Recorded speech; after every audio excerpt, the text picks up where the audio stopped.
tere! Täna olen ma teiega metsas videot tegemas ja tahangi rääkida metsast ja metsas käimisest, metsas olemisest ja endasse siis selle eluenergia ammutamisest.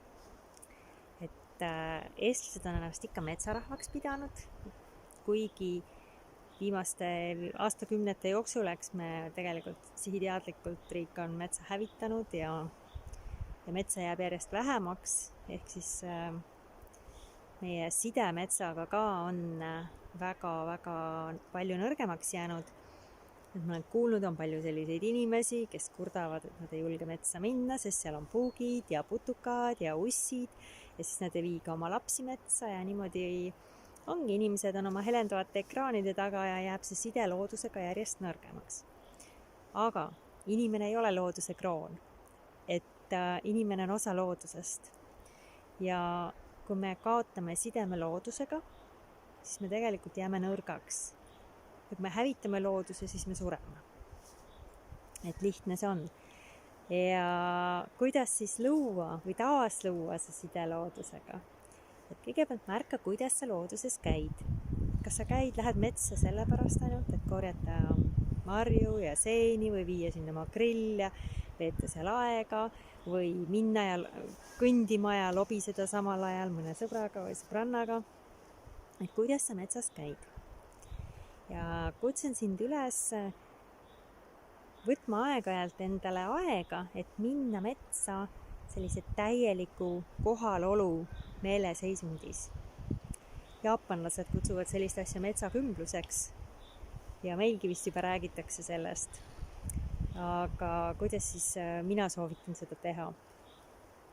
Et soovitan võtta endale aeg, mingi pool tundi või tund aega, näiteks iga nädal, kus sa tõesti lähed metsa niimoodi, et sa lähed sinna üksi võimalusel või kui sa lähed kellegiga koos, siis te lepite kokku, et te ei räägi, te ei järgi üksteise tempot, et te lihtsalt siis viibite seal metsas ühel ajal.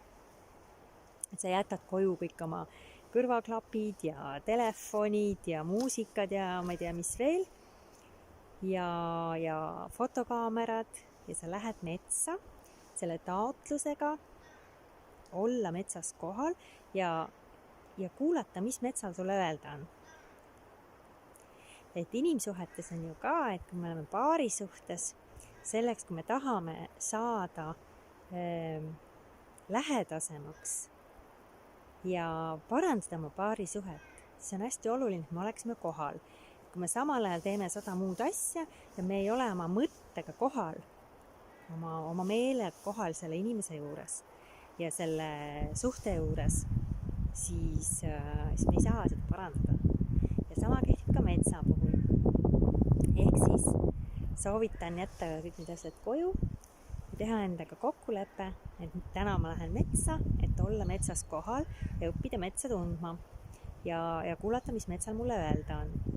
Tõesti, siis teha nii sellist teadlikku kõndimismeditatsiooni, et sa tõesti astud hästi rahulikult, aeglaselt, et sa tunnetad seda maapinda oma jala all, parem kui sa saad seda paljajalu teha, kui on juba soojem aeg. Aga tõesti, et sa tunnetad seda sammalt, sa tunnetad neid okkaid, sa avad kõik oma meeled, et sa tunned lõhnasid, sa kuulatad erinevaid helisid, sa kuulatad linde, sa kuulatad tuulekohinat, okste sahinat, lehtede krõbinat, et sa kuulatad neid vaikselt ja liigud hästi aeglaselt ja vaatad, mis erinevatel puudel sulle öelda on, toetad vastu puid, osad puudeks on väepuud, kui sul on tammed, pihlakad on väepuud, vanarahva info järgi, aga tegelikult eks kõik puud on väepuud minu meelest, et milline puu sind kõnetab, toeta vastu seda puud, räägi selle puuga mõttes, püüa tunnetada.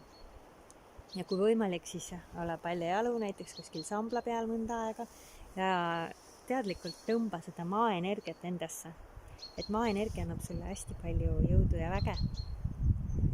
Et proovi ja anna teada, kuidas sul läks. Mina lähen metsakümblust tegema.